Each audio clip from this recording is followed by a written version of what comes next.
to wrap it all up 'no, bakit po kayo karapat-dapat iboto nitong ano, darating na eleksyon, midterm election sa Mayo?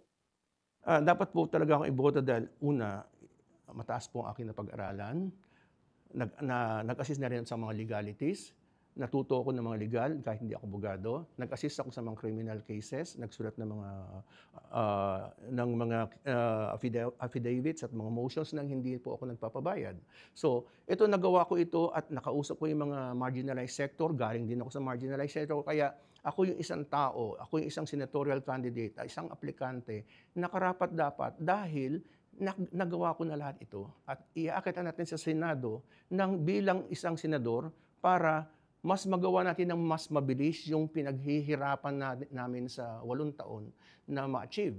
At masyado na pong conscious, kita niyo naman po pag merong in-rape ang bata, wala lang. Pero pagka merong pinalong aso, viral na kaagad. Inaano pa, nilagyan pa nila ng segment para talagang kikita rin ng mga networks, no? So, dito natin makikita kung gaano kalakas yung power na yun at yun ang ginagamit kong boto para makapasok. Pero pag nakapasok po tayo sa Senado, lahat ng marginalized, isa lang siyang marginalized sector, but biggest marginalized sector sa lahat ng mga industries na yun.